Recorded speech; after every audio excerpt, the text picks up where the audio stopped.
Isso aí, música, família, música popular brasileira, enaltecendo a nossa língua portuguesa. Esse é o meu trabalho. Levadas Brasileiras é o nome desse projeto, junto com esse pedal loop. Pra quem não me conhece, eu me chamo Cauê Machado, sou um dos representantes aí da música popular brasileira na cidade, tanto com essa parte da MPB, né, quanto no jazz também.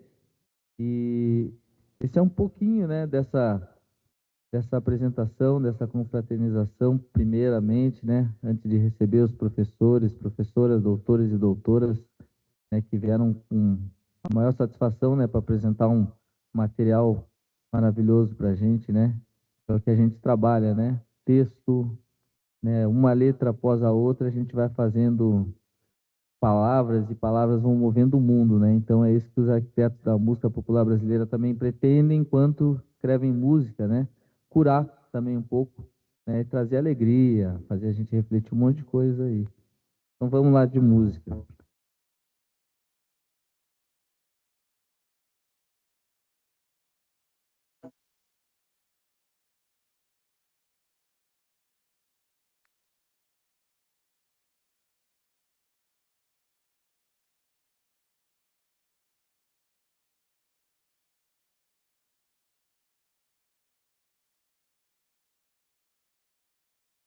Eu quis amar, mas tive medo. Tom Jobim, Vinícius de Moraes. Eu quis salvar a canção, mas o amor sabe o segredo. Medo pode matar seu coração. Água de beber, teve camarão. Água de beber, água de beber, camarão. Água de beber, água de beber, camarão. Água de beber, água de beber, camarão. Já fiz coisa tão certa. Entrei pra escola, minha casa, livre aberta. Nosso coração, água de beber, de camarada. Água de beber, água de beber, camarada. Água de beber, água de beber, camarada. Água de beber, água de beber, camarada. Eu sempre tive a certeza que só me deu desilusão. É que um amor é uma tristeza, muita mágoa demais para um só coração. Água de beber, água de beber, camarada. Água de beber, água de beber, água de beber, camarada. Água de beber, água de beber, camarada.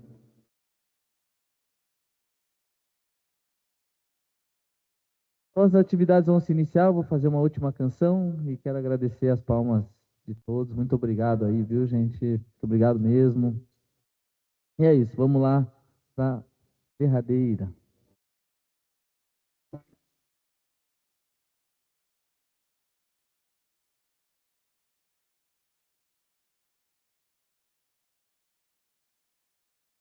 Então, vou cantar uma música minha, essa daqui eu escrevi há 2013.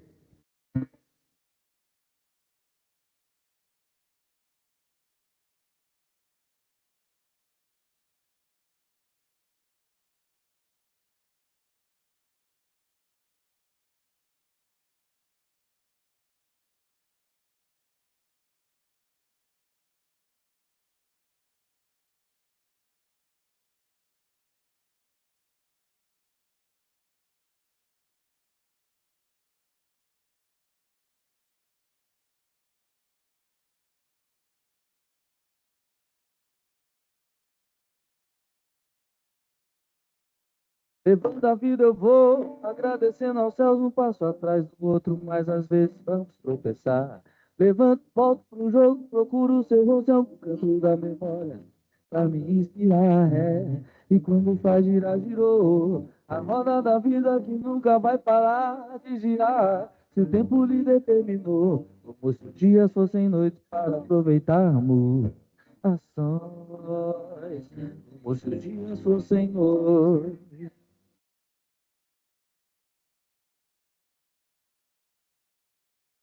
Levanta a vida, eu vou, no que vou, no dia a dia, o cotidiano a te pega pra capar. Mas final do ano tá chegando, pode crer, eu gosto disso, mais calor humano.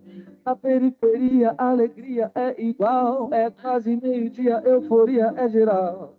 É lá que moram meus irmãos e os nossos amigos, e a maioria também se parece, assim a gente vai levando família. Levando a vida, eu vou, que vou no dia a dia, o cotidiano de pega pra capar. Para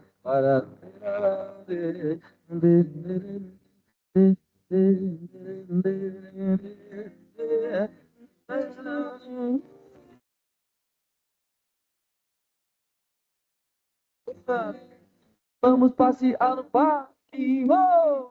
Deixa o menino em paz, fim de semana no parque. Vamos passear no parquinho, eu vou rezar pra esse domingo não chover. Vamos passear no parquinho, oh, deixa o menino em paz, fim de semana no parque. Vamos passear no parquinho, vou rezar pra esse domingo não chover. Obrigado. Obrigado. Ah, meu Instagram? É arroba, para quem tiver interessado, me contrate para o aniversário de vocês, casamento. É arroba Cauê Músico, Cauê com C, C-A-U-E, músico, tudo junto, sem underline, sem ponto. Muito obrigado. Obrigado, professora, por ter lembrado, senão não ia divulgar. Bom, começar amanhã com música é sempre um convite, né, para despertar os sentidos, e também um convite para nos prepararmos para o dia que está aí começando. Cauê, muitíssimo obrigada pela tua linda apresentação, né, musical.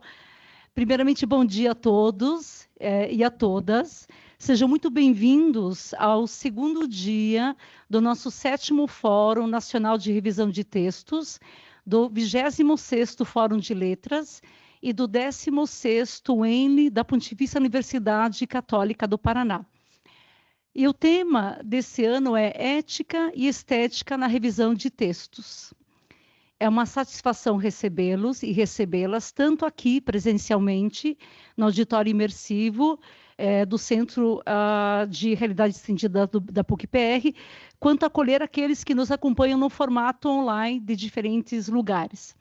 A presença de cada um de vocês, física ou virtual, fortalece esse espaço de reflexão, troca e construção coletiva em torno da linguagem.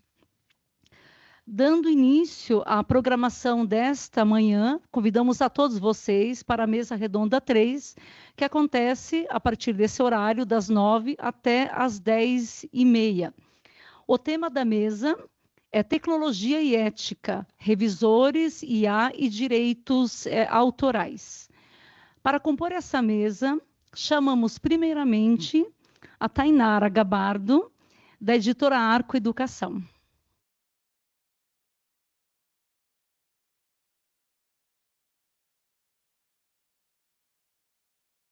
A Tainara Gabardo é graduada em Letras. Só um instantinho. Falou um pouquinho. Graduada em Letras, não está.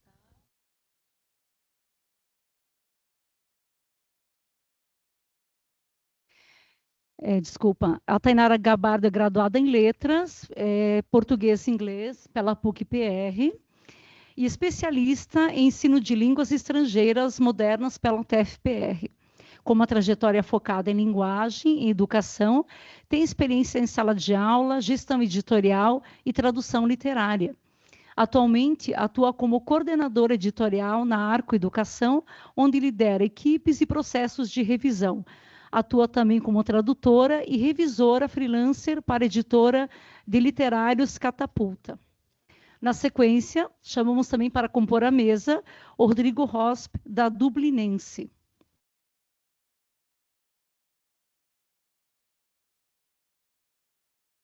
Rodrigo Rosp é doutor e mestre em escrita criativa pela PUC do Rio Grande do Sul. Em 2009, fundou a Dublinense, onde atua como editor. Também criou o perfil A Língua Muda, que propõe uma visão menos conservadora de língua para quem trabalha com texto literário. Autor de 4 livros de ficção, ministra cursos e oficinas sobre diversos temas ligados à escrita e ao mercado editorial. Também fará parte dessa mesa a Luciana Duarte Baraldi, da FTD.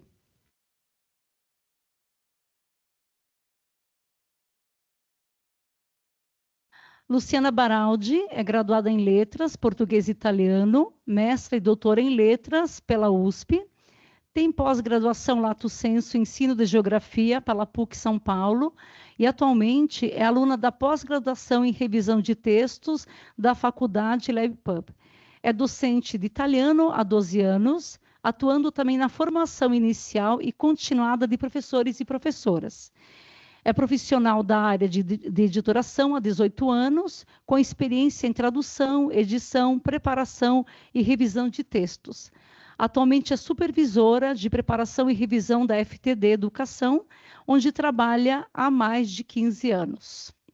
Chamamos também para compor a mesa, porém no formato online, a Adriana Soares, da FTD.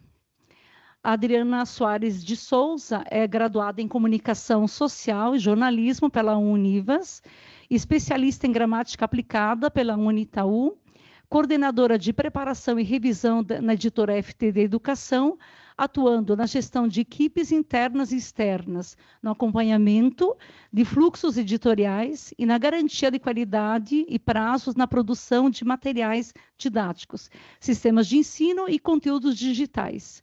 Possui sólida experiência em revisão de textos educacionais e organização de processos editoriais e articulação entre as áreas editorial, produção e digital.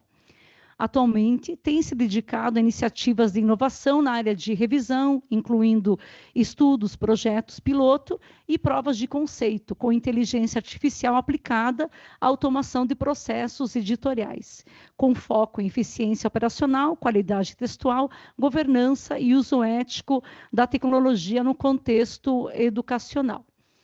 Igualmente conosco, no formato online, estará Fernando Tavares, da Booknando. Fernando Tavares é formado em negócios pelo Instituto Brasileiro de Mercado de Capitais, coordenador acadêmico de IA, da LabPub, e membro da Comissão de Inovação da Câmara Brasileira do Livro. Especialista em publicações e produtos digitais, com mais de 18 anos de experiência no mercado editorial. Atua na interseção entre tecnologia, negócios e inteligência artificial aplicada à produtividade. Em 2014, fundou a Booknando, empresa dedicada à produção de publicações digitais e livros acessíveis. Também é fundador da Volio Audiobooks, startup focada na produção de audiolivros com uso de inteligência artificial. Com formação humanística, busca utilizar a tecnologia para ampliar o acesso ao conhecimento e gerar impacto positivo. A mediação dessa mesa será realizada pela professora Felícia Valgues, da Universidade Federal do Rio Grande do Sul e da PUC Minas. Felícia Valgues é doutora e mestre em estudos de linguagem, com ênfase em linguística aplicada, licenciada em letras pela Faculdade Porto Alegrense, especialista em educação à distância pelo SENAC, tradução de inglês, docência e gestão de ensino superior pela Estácio de Sá e literatura brasileira pela Federal do Rio Grande do Sul. Atua como docente na especialização em revisão e preparação de textos da PUC Minas, é revisora e normalizadora no Telesaúde do Rio Grande do Sul. Bom, informamos que as perguntas interações podem ser feitas ao término dessa mesa redonda. Para quem nos acompanha online, as perguntas e interações podem ser feitas via chat. Já para o público presente, no final da mesa redonda, basta solicitar o microfone para um dos monitores que estarão nos ajudando aqui ao longo dessa mesa redonda. Bom, sem mais delongas, eu passo a palavra para a professora Felícia. Bom dia, pessoal. Uma alegria estar aqui com vocês de novo. Bom dia para quem está em casa nos assistindo. Muito feliz com mais uma edição do Fórum de Revisão, especialmente com esse tema, ética e estética, que cabe fazer uma observação aqui. Foi pensado inicialmente pela professora Janice Nodari, da Universidade Federal do Paraná. Então, nós estamos dando seguimento aqui a uma discussão que vem sendo feita há um tempo, que é a tradição do fórum, né? É um evento feito a muitas mãos, então, essa talvez seja uma das mesas mais esperadas do evento, por mim, pelo menos, porque a gente vai misturar, para ti também, que bom, a gente vai misturar aquilo que a gente está com muito medo de misturar, que é tecnologia e literatura. Em que medida isso dá para acontecer, e didáticos também, mas eu digo literatura porque a gente tem aqui uma diversidade enorme. Então, vou tomar a liberdade de, inclusive, mudar a ordem das falas, tá? Porque a gente tem ali uma apresentação de chamamento para cá, mas eu vou sugerir o seguinte: nós vamos começar com as colegas que estão aqui presencialmente, depois com os colegas que estão online e, por fim, com o Rodrigo, tá? Vocês vão entender durante as falas, e vamos ver se vai dar certo essa minha organização, acho que sim, por que eu separei desse jeito. Cada participante tem 14 minutos, tá? E quando chegar quando estiver faltando 5 minutos, eu mostro essa plaquinha aqui.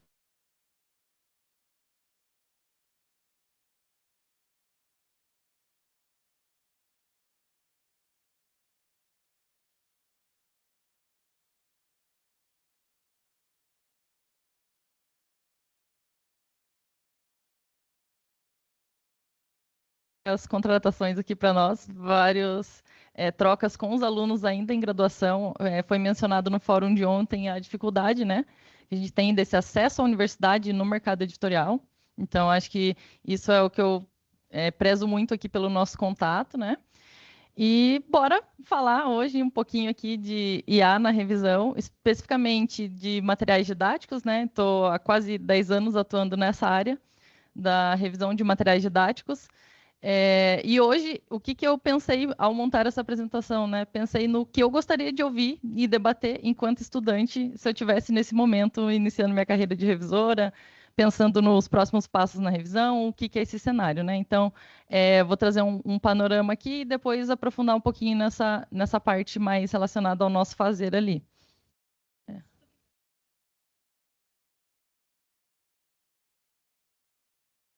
Acho que...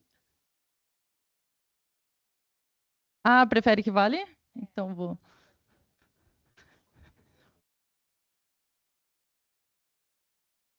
Obrigada. Então, aqui eu trouxe primeiro o que tivemos de transformações nesse ofício do revisor, né? Então, eu disse que eu comecei há 10 anos, eu fiz essa retrospectiva do meu eu que começou lá no papel. Sim, gente, eu ainda peguei a era de revisar no papel, das marcações ali, e até agora. Então, o que tem de diferente, principalmente nos últimos anos aí, os últimos 2 anos? Um dos grandes períodos de maior transformação para o nosso fazer aconteceu agora, né, com os grandes modelos de linguagem. Então, surgiram os LLMs, que eu acredito que foi o tipo de inteligência artificial que mais impactou o nosso fazer, né, enquanto profissionais do texto, não somente na revisão. Então, eu quis fazer esse recorte aqui do que a gente fala quando a gente fala de IA na revisão, né? Acredito que os modelos de linguagem que geraram mais impacto na nossa profissão. E esse impacto está principalmente no quê? Em unir a inovação proporcionada pela IA ao rigor que a gente tem enquanto profissional do texto, né? Então, como que eu faço o meu trabalho numa era em que, teoricamente, é visto como um trabalho realizado por corretores ortográficos, pelo ChatGPT, né? Então, muita gente fala, por que o papel do revisor ali? Então, o nosso ponto aqui é unir o nosso fazer a esse novo período que nós temos aqui, né? E acredito, gente, que hoje o principal diferencial é saber o que fazer com o conhecimento. Então, nós não temos mais aquele profissional que se destaca por deter o conhecimento. Então, não somos mais detentores da gramática, como já foi há um período o revisor foi visto ali, mas assim, o que a gente vai fazer com esse conhecimento, né? Como vamos aplicá-lo na prática, como vai ser transformado no seu diferencial da sua atuação. Então, lá no fim eu falo um pouquinho mais sobre isso, mas agora, por exemplo, nós não dependemos mais de consultas físicas da gramática, né? Gente, isso aqui eu não estou falando, não consultem mais a gramática, pelo amor de Deus. Mas o que eu digo é, temos a tecnologia, né? Então, não especificamente inteligências artificiais, mas a tecnologia proporcionou ao revisor essa capacidade de consultas online. Eu vou dar um exemplo. O nosso time hoje tem assinatura do ROAS. Então, nós não precisamos distribuir nas 3 sedes em que a Arco tem revisores cópias do ROAS. A gente consegue ter esse acesso online. Então, isso também transformou o nosso fazer enquanto revisor, né? Temos muitas fontes de consulta disponíveis. Aí, aqui, eu trouxe um pouco de uns recortes. Esse debate duraria uns 2 dias aqui, né? Mas eu trouxe 2 recortes específicos pensando na nossa experiência enquanto revisores editoriais e o que eu notei de diferença na própria equipe, né? A revisão sem apoio de IA, ela focava maior, tinha um foco maior em erros gramaticais e padrões de estilos. Então, o revisor era visto como a pessoa que tinha que garantir 100% é visto ainda, tá, gente, com a eliminação de erros. Mas eu digo assim, o foco maior era não podia ter nenhum erro de ortografia e eu precisava garantir os padrões de estilo. Então, no recorte do didático, isso é o que mais impactaria a experiência do aluno em sala de aula. E precisava ser o foco no dia a dia, porque temos prazos limitados, a gente não consegue comprar tempo no calendário. Então, esse sempre foi a base do fazer do estudante ali, do revisor ali, né? Com o apoio da IA, a gente tem um foco maior textual. Então, esse profissional da linguagem, ele passa a ter um espaço maior em adequações de linguagem, em aprimoração daquele trabalho que ele está fazendo. No nosso caso, especificamente, isso te dá espaço para entender com mais profundidade como aquela frase, aquele parágrafo, aquele modo de dizer um conteúdo vai aluno em sala de aula. Então, eu não preciso ficar 100% preocupado com os básicos de ortografia, que agora a gente consegue ter ferramentas que nos ajudam. Então, eu consigo uma ampliação do meu fazer de texto.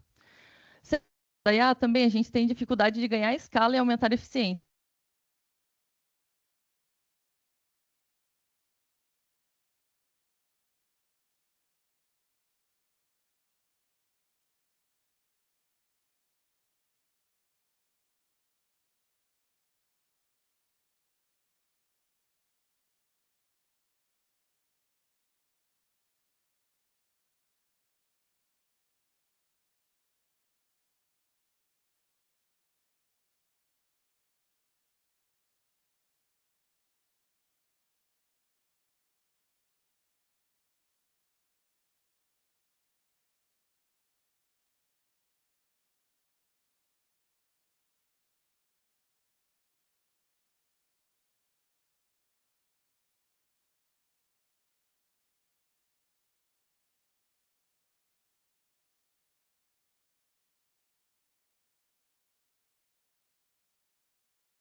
Aqui, ó.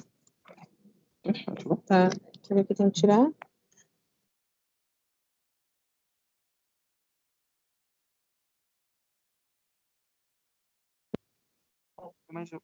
Não.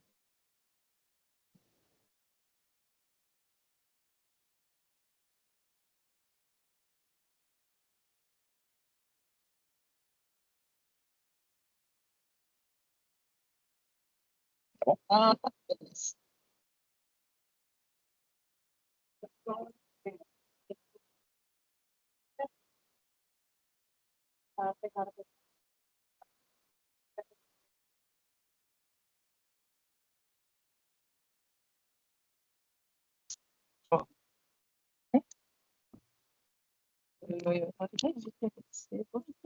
Sim. Foi 7 minutos. Tá, foi. Aí, onde que é?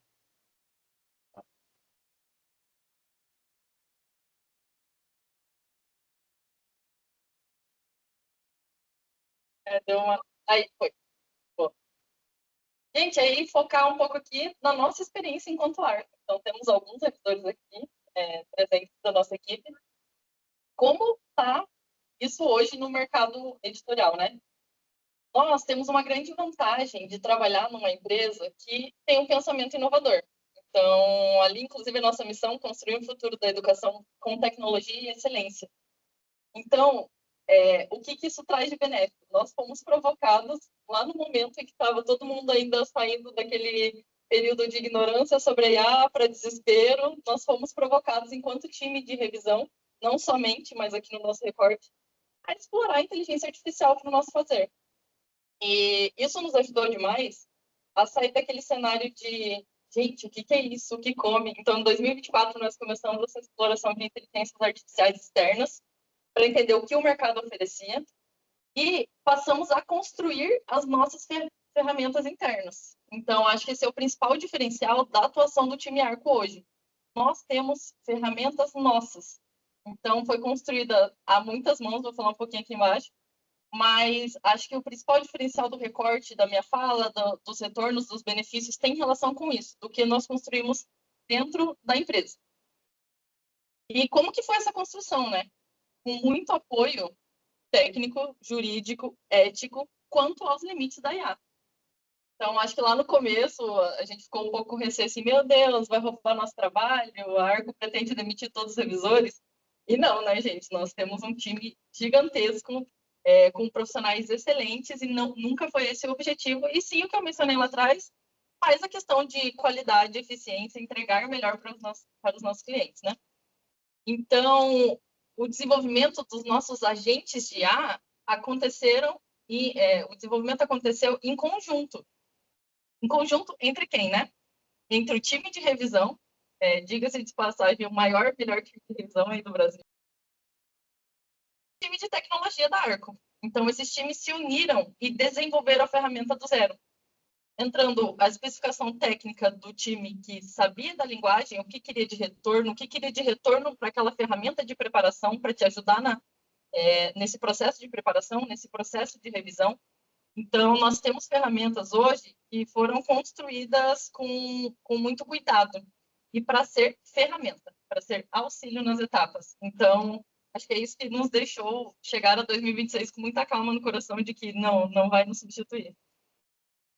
Aí,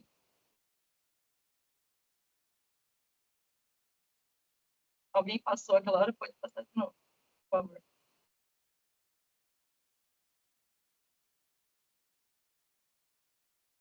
E como nós alcançamos essa eficiência, né? Essa satisfação também nas nossas ferramentas? Foi uma construção personalizada, então não foi pensando que nós teríamos uma ferramenta para fazer tudo de tudo. Então, por exemplo, foram várias construções pensando em etapas de ensino. Então, o aluno do primeiro aninho não vai ser o mesmo texto de um aluno do ensino médio. Assim como eu não posso esperar que a ferramenta me dê retornos bons para ensino médio e educação infantil, por exemplo.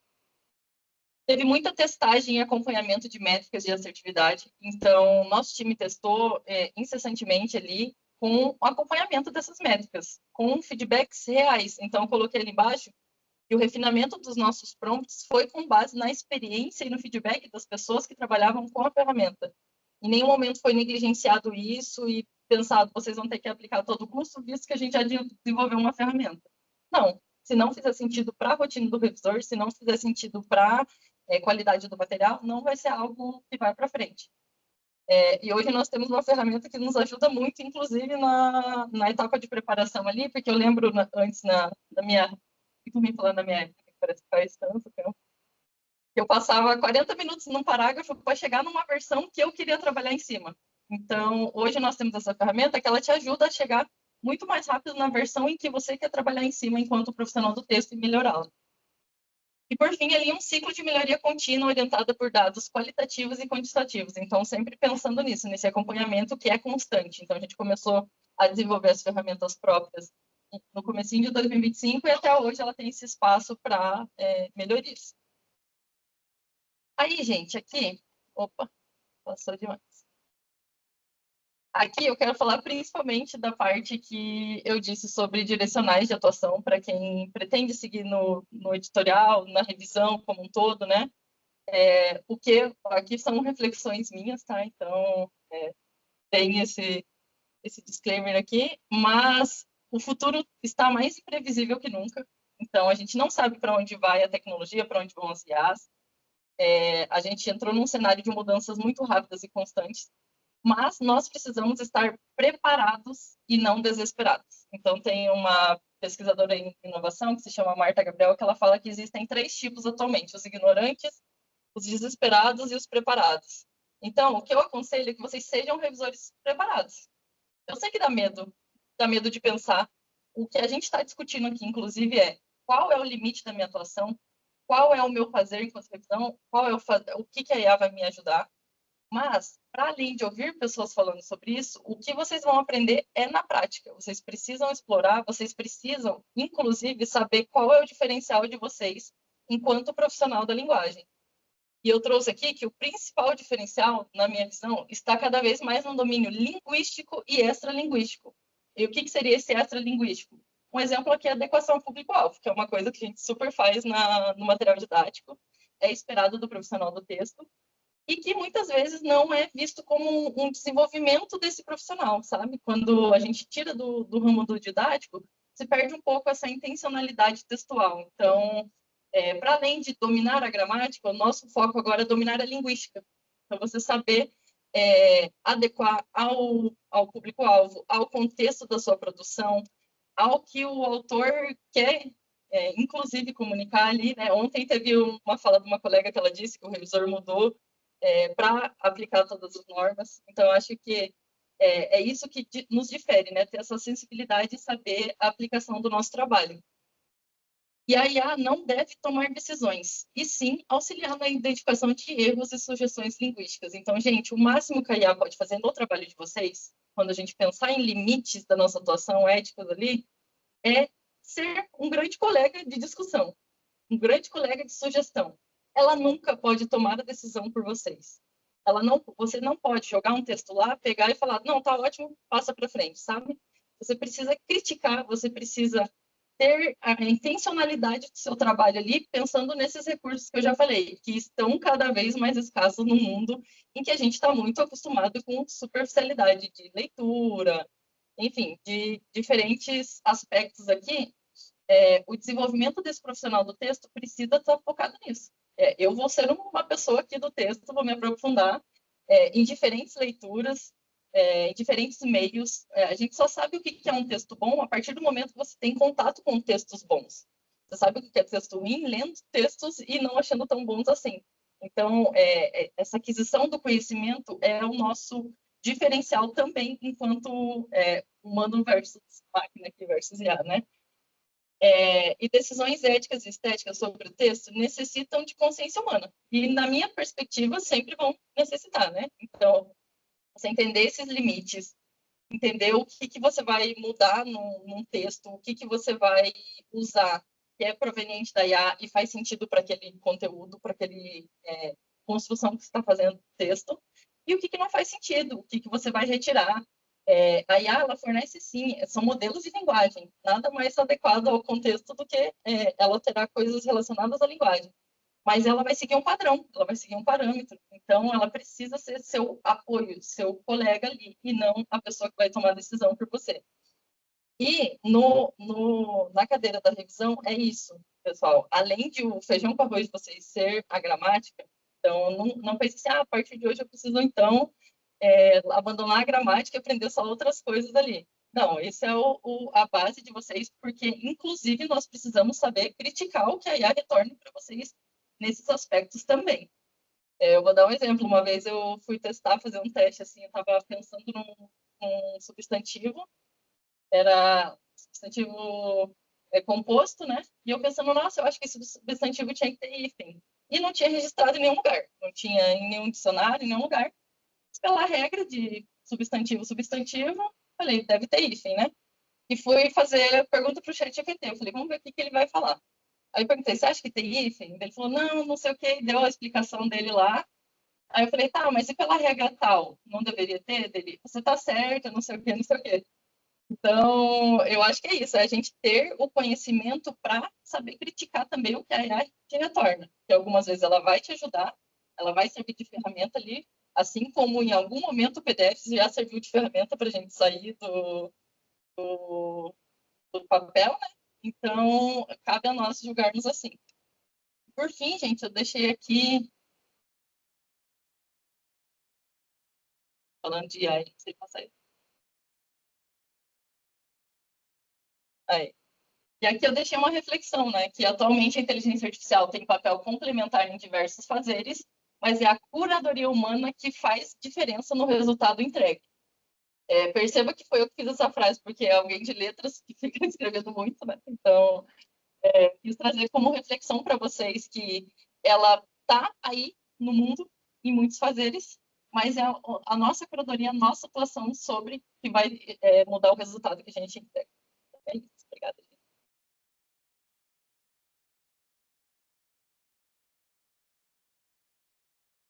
Muito obrigada, Tainara. Então, agora eu passo a palavra para Luciana, que vai conversar junto com a Adriana, é isso? Vai para o púlpito?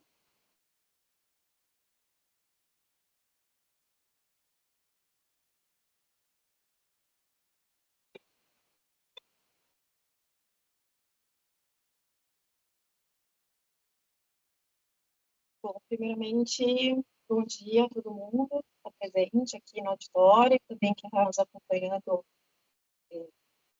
online. Eu sou a Luciana e vou fazer essa apresentação junto com a Adriana. A gente vai, na medida do possível, fazer uma exposição dialogada aqui para falar um pouquinho sobre a nossa experiência enquanto nosso lugar de fala, né? Enquanto trabalhadoras, profissionais da área editorial, sobre esse tema da mesa. Então, antes de começar a falar propriamente tema, né, complementar o que a Tainara já trouxe para a gente aqui, eu gostaria muito de agradecer a comissão organizadora do evento, né, pelo convite feito, agradecer muito por isso, e especialmente a professora Rosane, que esse diálogo que começou possa continuar e estreitar esses laços entre FPD e PUC. Obrigada mesmo.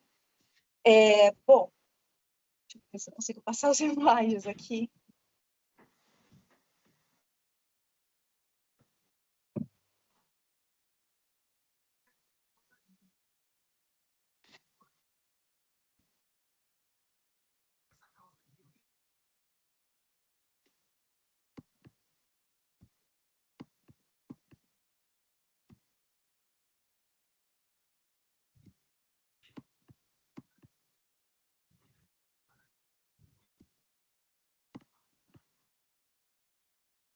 Bom, vamos falar então um pouquinho sobre desafios e os princípios da revisão na era da inteligência artificial, né?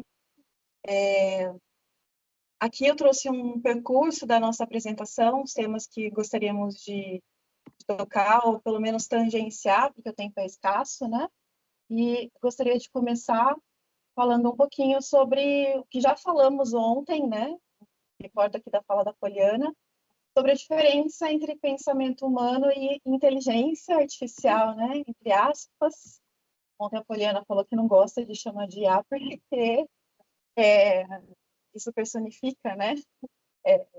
Esse modelo de linguagem. Concordo com ela, né? A gente precisa mesmo estabelecer os limites e as diferenças entre o pensamento humano e a inteligência artificial.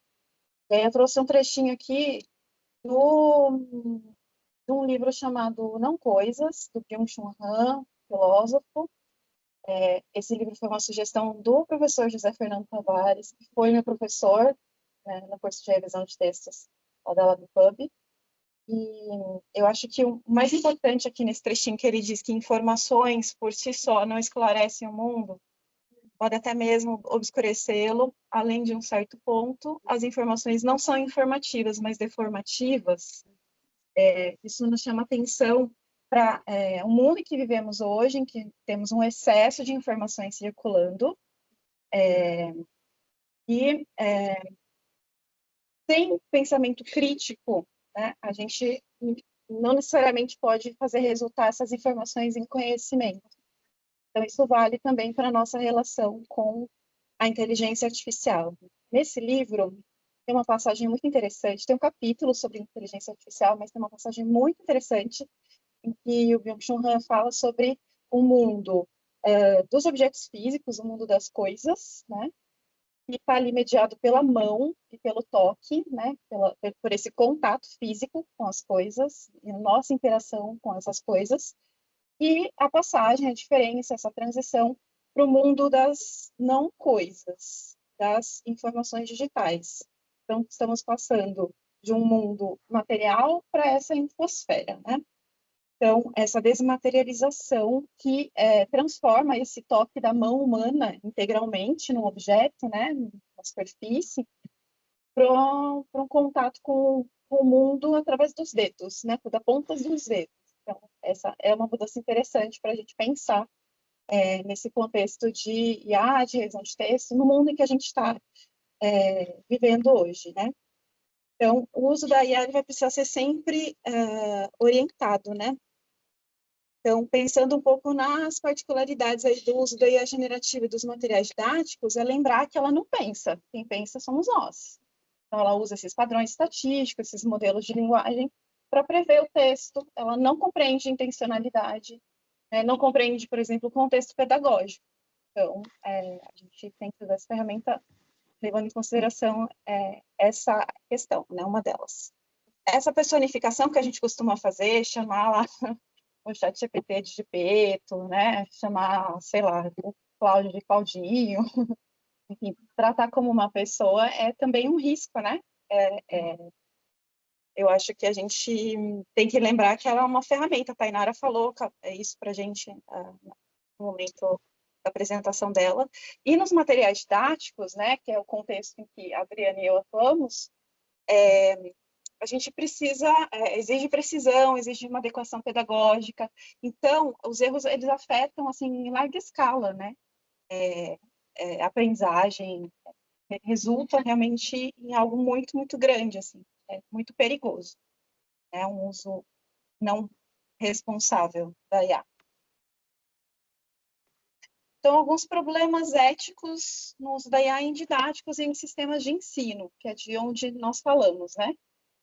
De mercado, mas principalmente de sistemas de ensino. Um uso irresponsável, um uso não responsável, um uso não cuidadoso, pode resultar em risco de informações falsas, imprecisas. Vieses culturais que são orientados, podem ser orientados pelo norte global. O que eu quero dizer com isso, efetivamente? E muitas vezes a gente pode encontrar ali, nos resultados oferecidos pela IA, exemplos que são culturalmente distantes do repertório dos nossos alunos, do nosso público-alvo, generalizações, né? Preconceito, estereótipos, generalizações várias, inclusive relacionadas a território, gênero, classe, né? Raça. Então, esses vieses, se não bem tratados, eles se tornam escolhas bem fundamentadas ou não de linguagem. Isso reflete produto que a gente vai entregar para esse aluno, né, esse material que ele vai receber. Então, é muito delicado o uso da IA no contexto de didático, sistema de ensino. Alguns problemas estéticos e pedagógicos que a gente também pode listar, né? Uma uniformização e um empobrecimento do estilo, uma certa pasteurização. O impacto também na progressão didática em razão de simplificações e generalizações, que falamos antes, né? E também uma relação mal construída entre texto e imagem. Se não bem usado, se não feita uma boa curadoria, né, do conteúdo que resulta ali, podemos incorrer esses erros, né? Chegar a esses problemas. Daqui eu passo a palavra para a Adriana, que vai prosseguir, e adiante a gente vai tentar fazer um certo diálogo, tá bom? Pri, com você. Bom dia, pessoal, tudo bem? Primeiro, eu quero agradecer o convite e vou dar continuidade aqui. Vocês estão me ouvindo?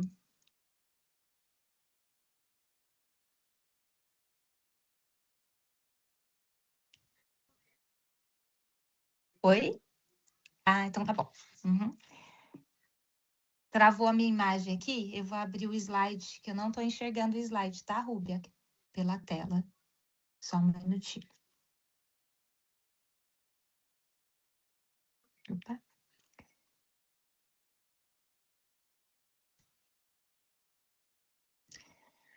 Bom, dando continuidade aqui ao que a Luciana falou, na FTD a gente está trabalhando com a IA em alguns processos e como a primeira palestrante falou, a gente está desenvolvendo... Estamos desenvolvendo também alguns agentes para nos auxiliar na revisão. É muito importante que cada revisor ele tenha consciência que a IA precisa dele. Ele é a peça fundamental, né? E esse cuidado que a gente precisa ter mesmo em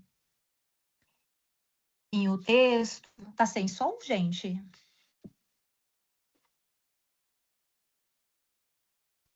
Aqui. O pessoal tá então falando. Ela tá falando? Tá falando. Tá, e não tô dando. O meu microfone está aberto.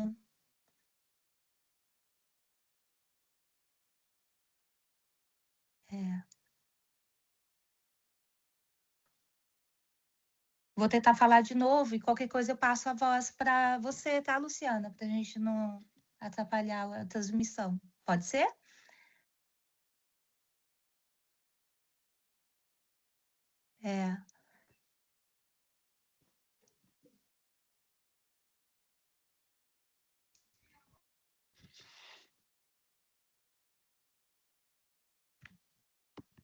Ó, pessoal online, eles não estão me ouvindo. Eu vou passar para a Luciana dar continuidade, então.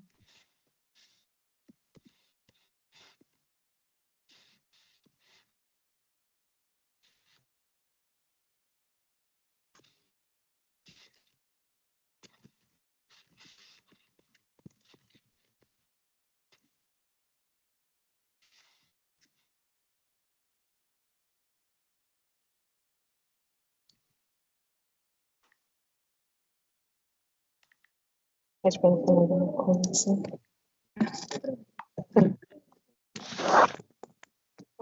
Ela pode falar?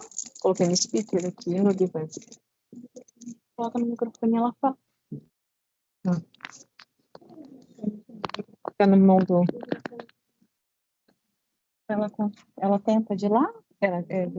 Pode seguir ela falar. Uhum.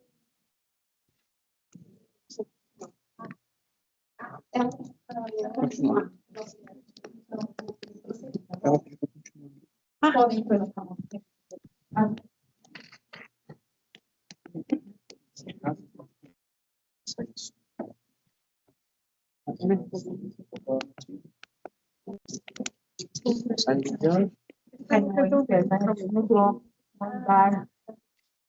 Não vai mais.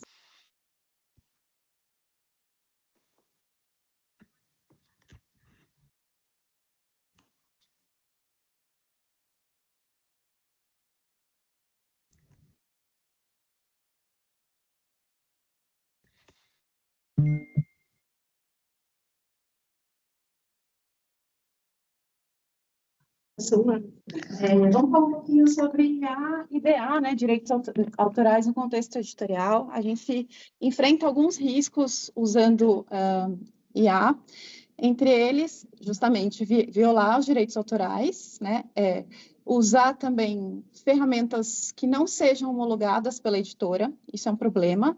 Então, hoje a gente usa ferramentas que são aceitas, né, pela área de tecnologia da editora, dentro do ambiente da editora, ou não podemos fazer esse uso, tá? Porque, como o próprio Fernando Tavares diz, tudo que a gente usa que não é pago, né, que não está ali sob efeito de um contrato, né, e regras, enfim, limites, deveres e direitos estabelecidos, você paga com as informações que você compartilha. Então, a gente precisa tomar esse cuidado, né? E não só no uso da ferramenta, mas também ali pensando na produção e criação das imagens, de ilustrações, né? Não só para texto, mas também imagem e ilustrações. A gente vai falar um pouquinho sobre isso. Então, precisamos, nesse contexto, ter políticas claras sobre o licenciamento e o uso da IA para não incorrer problemas jurídicos, né? Ter esses riscos jurídicos, ok?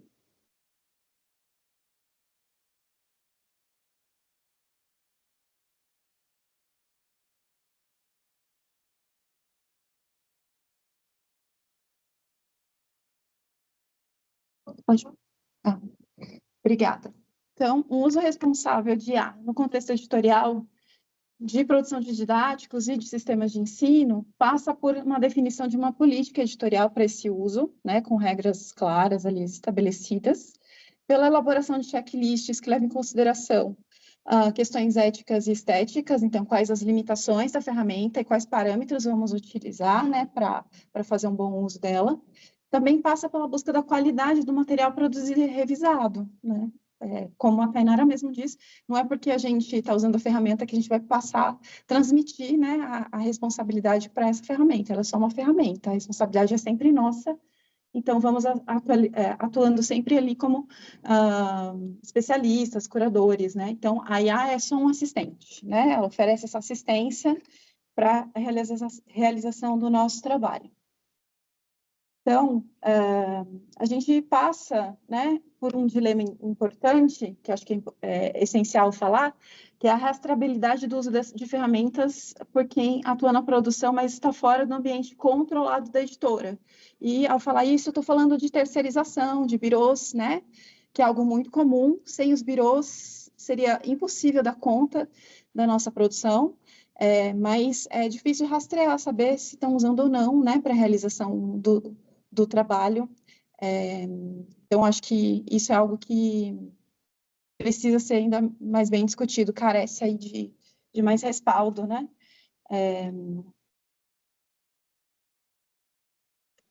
E aí vamos pensar um pouquinho no ser humano. Tá. No ser humano que está por trás. Eu acho que passou muito, né? Nossa, ele tá voltando.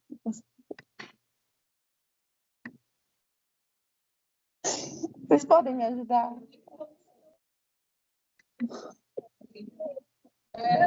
Pois é. Tá voltando, peraí. Nossa, voltou tudo agora. Eu vou passar tudo de novo. Gente, desculpem. Muitos problemas técnicos, né?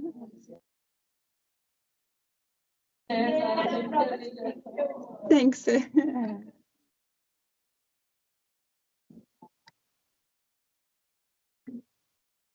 Ufa, vamos lá. Então, competências humanas requeridas, né, para revisar textos em geral, mas em didáticos. Conhecimento de mundo, eu acho que é a primeira delas. Né? Falamos muito ontem sobre isso, né? Aqui na mesa da manhã que tivemos, mas também à noite, né? Sobre a importância da nossa formação básica, né? Claro, os cursos talvez possam se abrir um pouco mais a pensar em disciplinas voltadas para a prática, para o mercado, mas a formação básica é essencial, conhecimento de mundo, vivência, né, que a gente leva para o trabalho que a gente realiza. Atenção também a temas sensíveis, né? Questões relacionadas a capacitismo ou outros temas que aparecem ali, podem vir a aparecer nos materiais se a gente não tem esse cuidado, né? Esse é um olhar muito, muito humano. Eu acho difícil aí conseguir superar, assim. A compreensão de nuances culturais também é algo muito importante e relevante, né? E conhecimento de padrões editoriais e de particularidades da obra a ser revisada. Na FTD, a gente chama de FAO, que é a ficha de acompanhamento da obra, né, em que tem ali todas as informações sobre os padrões editoriais daquela obra em específico, plano de obra, né, toda a concepção. Então, a gente até pode alimentar as ferramentas, mas acho que o olhar humano é sempre importante. Então, nesse momento que a gente vive, a gente passa por uma reconfiguração do papel profissional da revisão, né? Então, passa a atuar cada vez mais como estrategista textual e assume, como sempre, mas cada vez mais a responsabilidade pela entrega final e pela qualidade do texto, né? Então, o lugar da IA na revisão, eu trago aqui uma fala do professor José Fernando Tavares, como manipuladora de textos, mas não uma fonte de verdade. Então, ela vai exigir uma capacidade de avaliação crítica por quem está usando, né? É um compromisso ético e estético também, né? E esse compromisso permanece humano, sempre, né? Na prática, o que fazemos, né? Posso trazer aqui para vocês alguns exemplos do que acontece quando, no nosso contexto.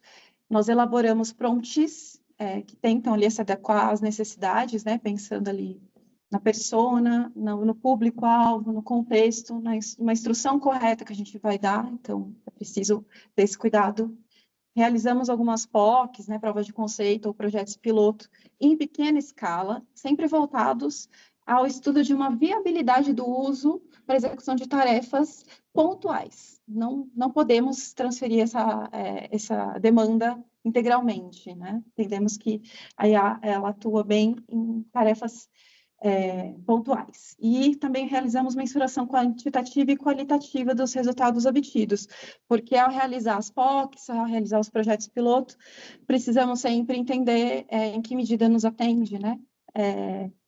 Onde precisa ser melhorado, né? Então, por que a gente realiza isso? Porque é importante oferecer contexto a essa ferramenta. Se a gente não oferece contexto, temos respostas genéricas dela. Com o contexto, o caminho é chegar cada vez mais a respostas especializadas, então passando de uma ferramenta de uso geral para uma ferramenta de uso específico para o âmbito editorial. E aí eu posso trazer para vocês alguns exemplos que a gente tem usado. Como eu disse, não usamos na integralidade, mas algo muito comum é usar a IA para fazer listagem por ordem alfabética, por exemplo, de siglas de universidades, né, e materiais para pré-vestibular. Também usamos para revisão de créditos, mas ela atende parcialmente, né? Porque às vezes os créditos estão rotacionados, então nunca dá para confiar 100%, é mais uma camada de controle, né? Mas quem realmente fica responsável é o humano. Que mais? Então, lista de referências, colocar nas normas ABNT, e depois a pessoa revisora faz efetivamente a revisão, né? E também para revisão no Word. E, por último, não é um trabalho da área de revisão, mas a gente tem feito dentro da FTD, no sistema de ensino, uso de ferramentas como, por exemplo, Adobe Firefly para manipular imagens, fazer pequenas alterações ali, gerar calhaus para as páginas, né? Que mais? Para ilustrações simples, então isso é possível atender, é possível usar.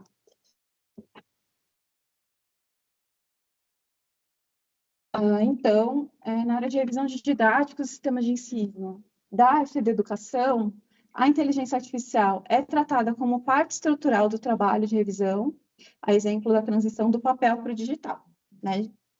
A abordagem é híbrida, então a gente precisa combinar um rigor e senso crítico humanos com a velocidade ali de processamento da IA, especialmente materiais com cessão de direitos autorais, que é o caso, por exemplo, do sistema de ensino, né? Não há um autor assinando a obra, há um elaborador de original, né? E a figura muito importante do editor, há mais espaço para esse uso, para o uso dessa ferramenta. E acho que é isso. Muito obrigada pela atenção. Muito obrigada.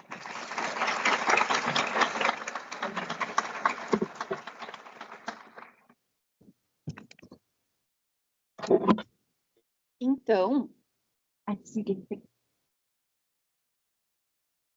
oi. Considerando que a tecnologia está tentando nos derrubar, eu vou passar para o Rodrigo, tá? E depois a gente vai com o José. Caso a gente tenha problema com o José, a gente não interrompe assim essa conversa que está acontecendo. Eu vou subir aqui. Isso, né? Eu tenho, primeiramente, fico feliz demais pelo convite, agradeço a todo o pessoal aqui da PUC. Bom dia para os colegas de mesa, para as colegas de mesa, para todo mundo. E eu tenho uma boa notícia para começar, que é, eu não tenho apresentação de slides, eu não estou online. Tá? Então, só para dar uma facilitada aí na coisa. Bom, em primeiro lugar, eu vou dialogar um pouco com algumas coisas que já foram trazidas, né? E vou completar com o lugar onde eu estou, de onde eu vejo o mundo, né? Do meu dia a dia, o impacto que tem essas novidades todas, né? Para começar, eu queria dizer que, bom, eu sou revisor de texto, né? Hoje sou menos, mas enfim, a minha ocupação desde 2003 é de revisor de textos, né?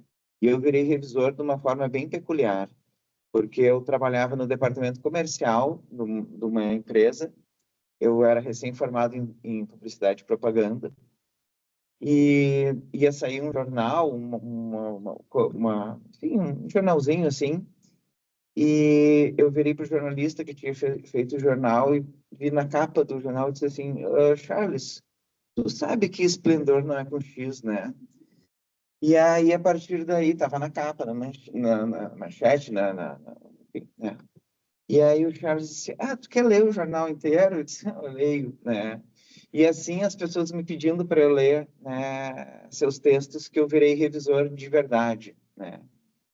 E a partir daí, né, comecei uma trajetória com texto, e que resultou na fundação da editora Dublinense, né, em 2009. Então, são 17 anos em que o meu dia a dia é lidar com texto, né? Na editora, eu sou responsável pela parte editorial. Eu, basicamente, né, lido com todos os textos que a gente publica, né? E não é pouca coisa, né? Não são poucas páginas, né?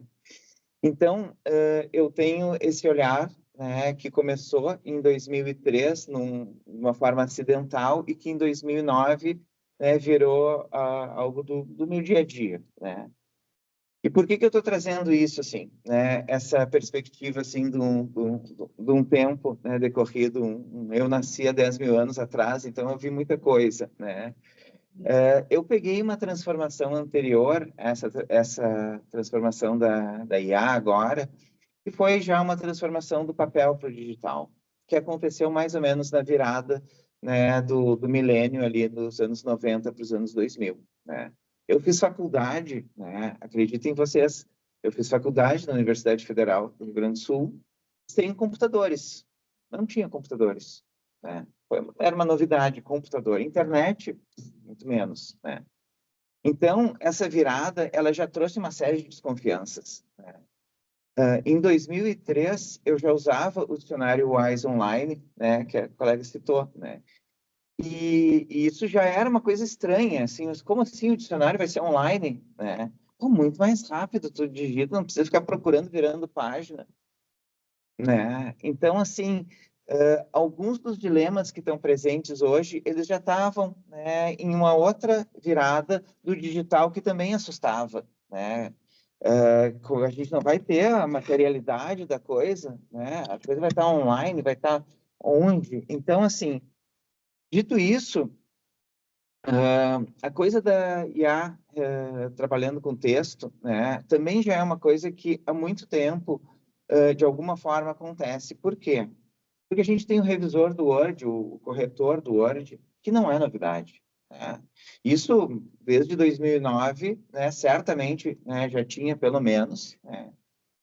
E eu brincava, assim, eu sempre brincava e dizia, olha, o corretor do Word é um rinoceronte bêbado. Né? Ele não tem ideia do que ele está fazendo. Né? Porque ele dá algumas sugestões completamente estapafúrdias, umas sugestões que uma pessoa, né, que, enfim, né, uma criança de 10 anos percebe que aquilo não é uma forma da língua portuguesa, não é uma forma, não é um erro, enfim, né. Hoje, né, a IA não é um rinoceronte bêbado, né, é um rinoceronte consciente, né. Então, nesse aspecto, a gente tem, de fato, uma mudança, né. Mas aí a gente tem muitas dessas coisas e eu gosto de trazer exemplos, né? Eu reviso ainda hoje os textos em papel, né? Eu vim de uma, né? Tava um evento no Rio, então eu vim agora. Avião é o melhor lugar para revisar, né? Se eu pudesse dizer assim, editor, me paga para eu ficar voando por aí, que no avião é o melhor lugar para revisar texto, né? Então eu vinha revisando no avião, né? Um texto traduzido e daqui a pouco tinha uma frase que dizia assim: e ela decidiu alugar o lugar. Né? Nenhum erro. Né? Nenhum erro. Qualquer ferramenta vai dizer, perfeito, alugou o lugar. Provavelmente em inglês tinha uma expressão, né, mas alugar o lugar é estranho, é ruim, a gente tropeça nesse texto. Né? A gente se distrai, quem tem déficit de atenção, então, alugar o lugar, começa a pensar em um monte de frase, rima, não sei o quê, quando vê, perco 15 minutos para voltar ao texto. Né?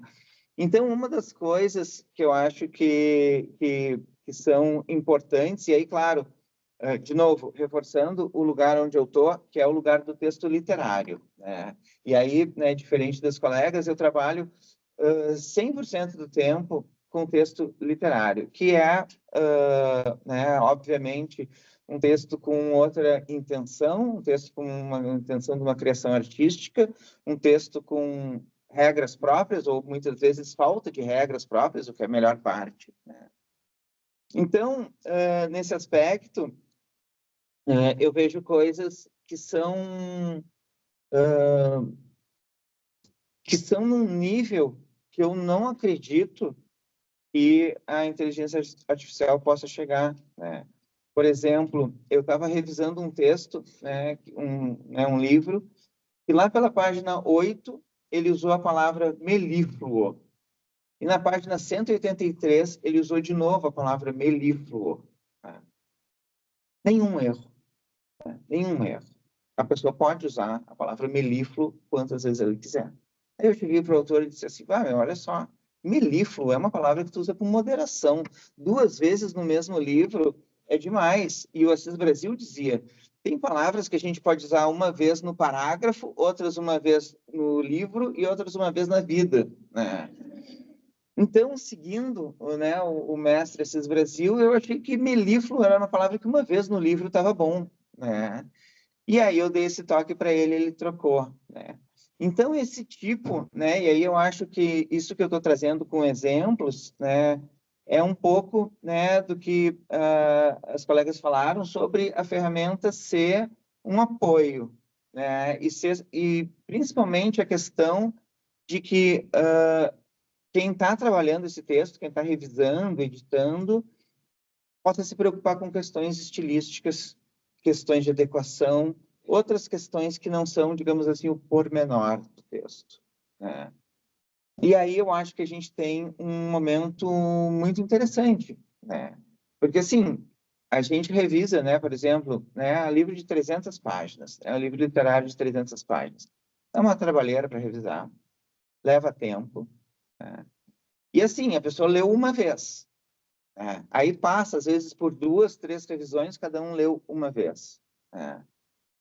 Cada pessoa pega coisas, né, de acordo com o seu olhar, etc. Mas eu tenho uma prática, e isso vai desde, não sei se 2009, 2011, quando, mas certamente mais de 10 anos, que assim, toda vez que eu pego um livro, né, que eu estou coordenando lá o processo editorial do livro, e o livro vai ser enviado o arquivo para a gráfica. Esse arquivo que está no InDesign, né, que é a plataforma, o programa que a gente usa, eu pego esse arquivo, colo no Word e passo o revisor ortográfico. Aquele rinoceronte bêbado, eu passo, tá? Não tem um caso que ele não pegue alguma coisa boba, sabe? O nosso, que é um, sabe? Tá revisando, ele tem aquele monte de S e quando vê faltou um, nosso, né? Passou, né? Então esse tipo de coisa que é o tipo de coisa que eu acho que faz mais sentido usar e treinar as ferramentas artificiais para isso, um erro de concordância, né? Um erro de conjugação verbal, enfim, né? São coisas que facilmente eles pegam e é a coisa que, digamos assim, é o trabalho, como é que eu vou dizer assim, por incrível que pareça, né? A inteligência artificial faz o trabalho menos inteligente, né? Que é o trabalho mecânico, o trabalho braçal quase, né? Da revisão, que é pegar esses erros bobos, né? Pegar erros de ortografia, né?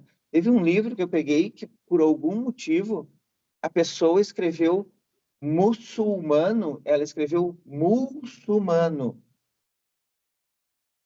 E aí eu fiquei, porque foram várias vezes, né? E aí eu disse assim, bom, será que é uma variação possível e tal? Não era, né? Então,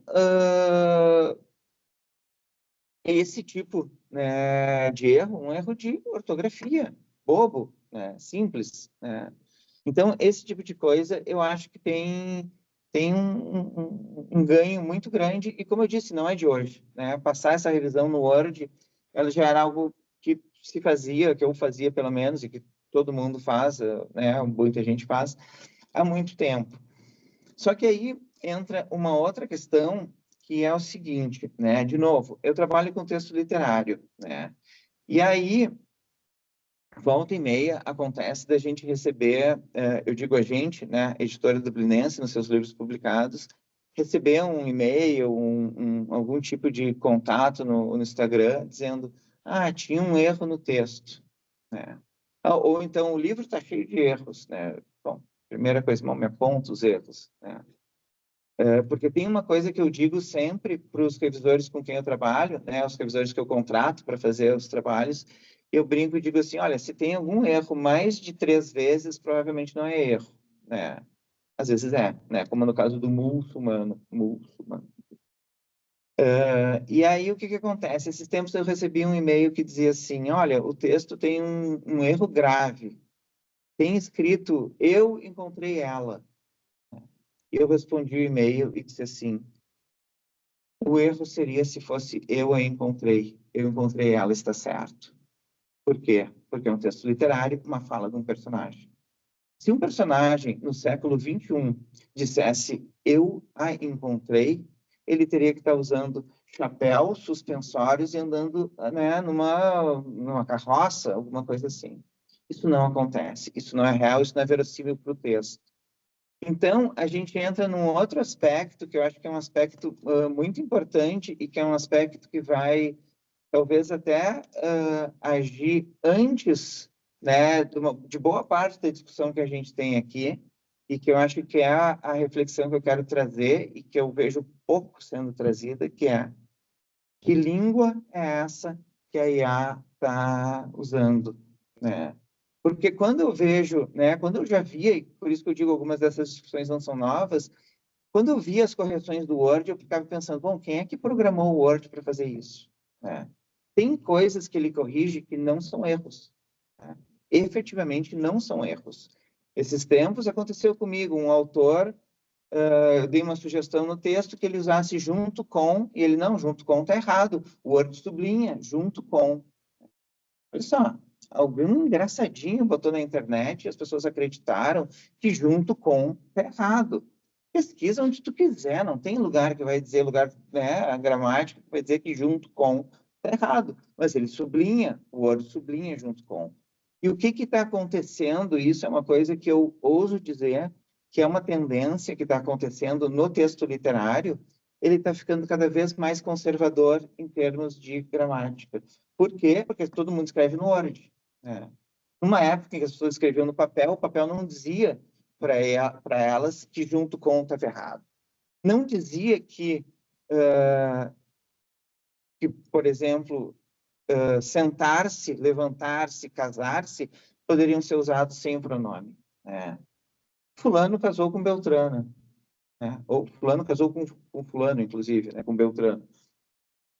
Tudo bem, né? Mas o Word vai lá e diz: se casou, se levantou, se sentou. Não, pesquisa, é só pesquisar. São regras falsas, são mentiras, são fake news gramaticais.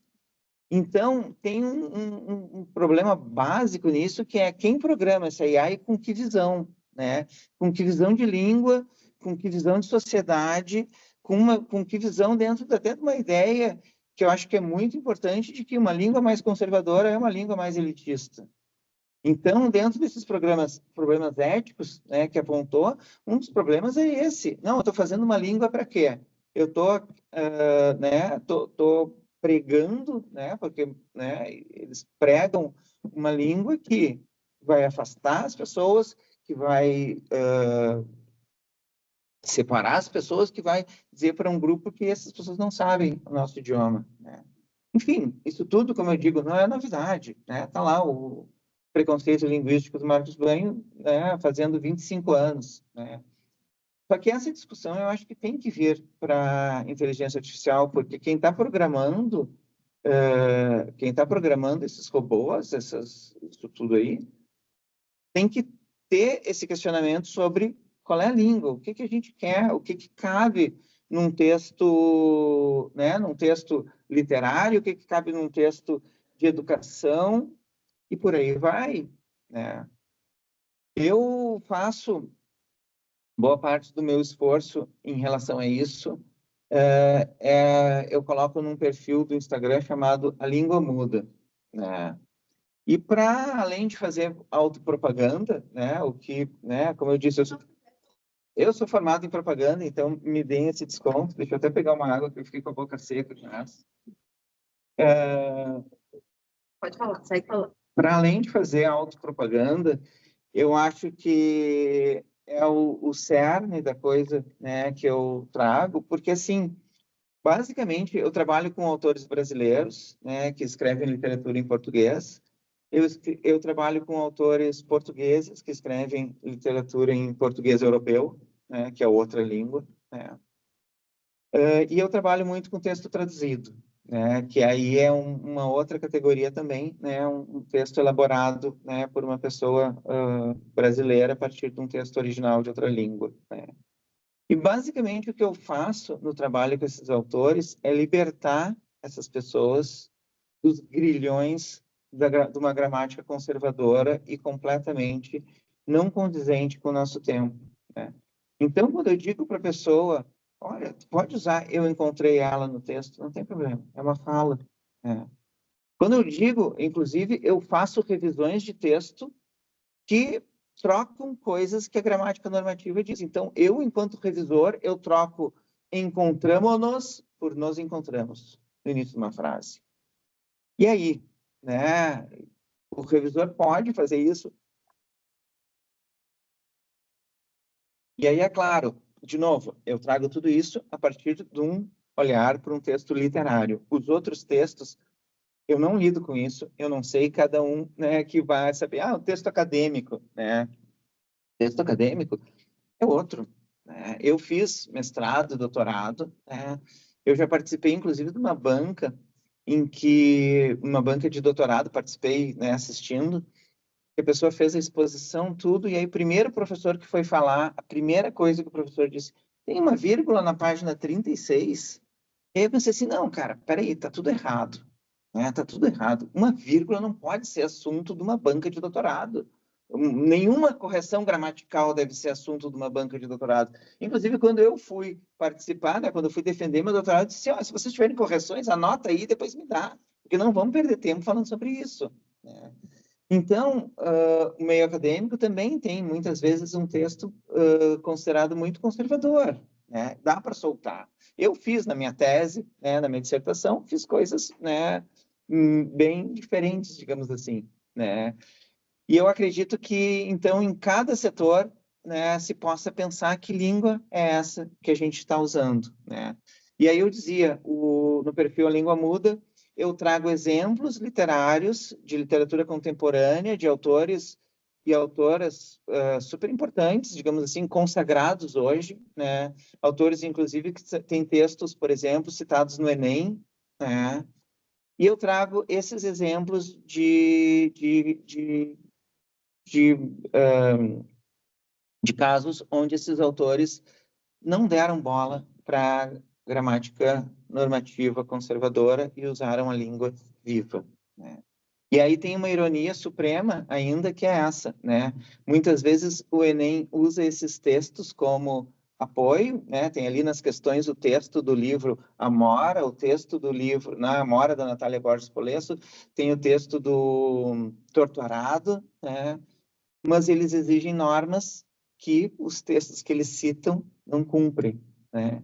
Então, eles citam né, o Amora, por exemplo, mas exigem que o aluno comece não possa começar a frase com pronome oblíquo, por exemplo, né?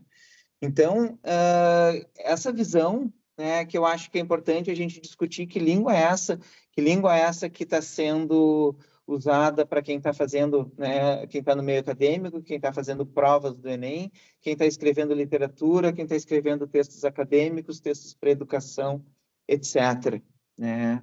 Porque é impressionante como tem regras falsas sendo espalhadas, né? E aí eu acho que essa supervisão crítica que vocês falaram, né, do humano sobre a inteligência artificial, e que eu acho que, assim, daria para considerar quase como um ponto pacífico isso, assim, né? A IA é uma ferramenta, funciona, faz coisas incríveis, precisa de supervisão humana. O estágio que a gente está, eu acho que isso aí é, né, mais ou menos estabelecido, né? E precisa de supervisão humana, né? Pelo amor de Deus. Porque, em alguns momentos, é um rinoceronte bêbado, né? Então, eu acho que,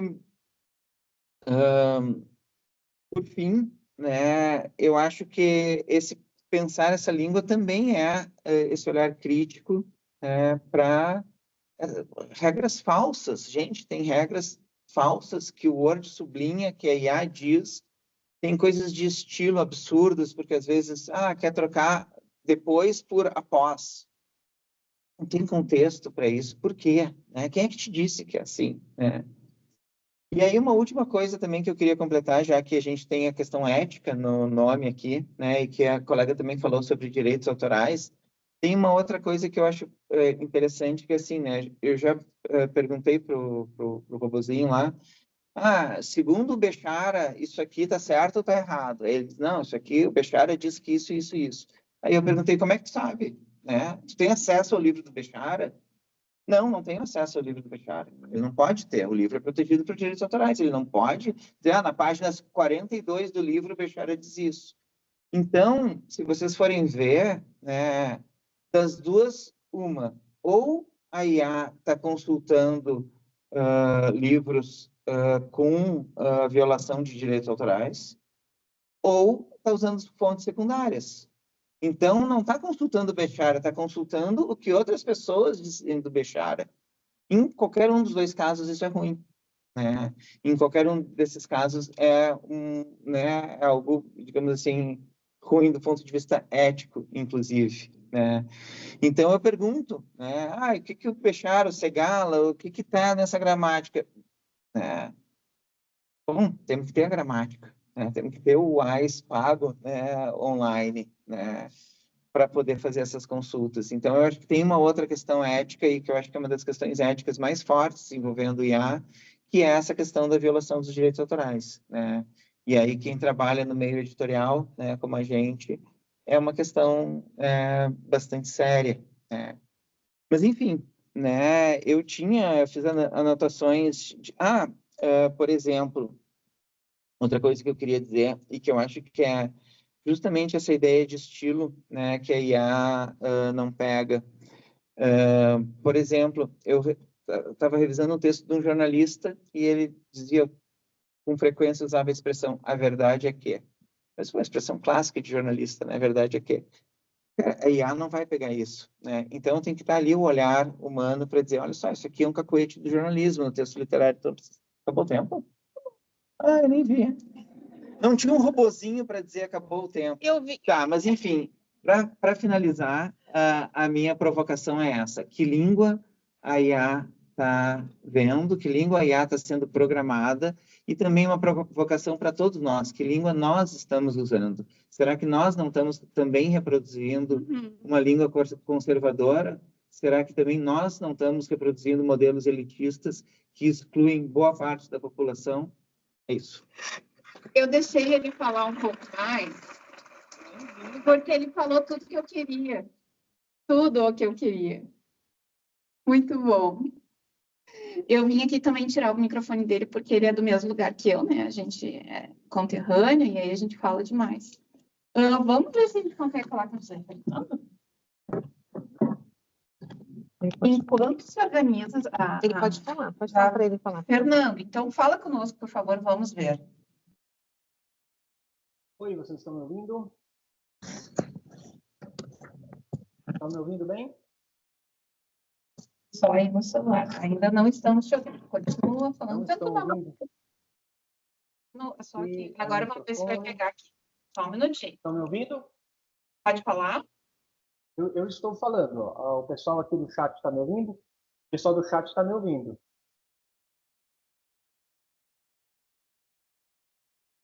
Oi? Teste. Vocês estão me ouvindo? Estão me ouvindo bem? Deixa eu testar esse outro microfone. Estão me ouvindo?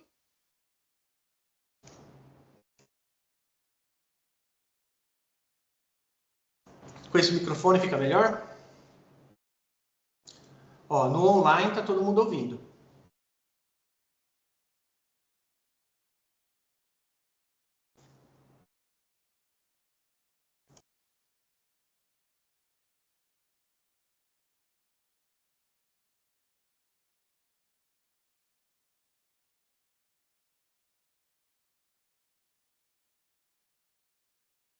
Oi?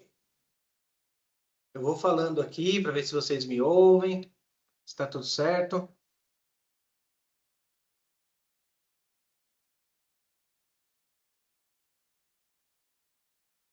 Eu estou ouvindo, aqui o pessoal aqui está ouvindo. Eu não estou ouvindo vocês.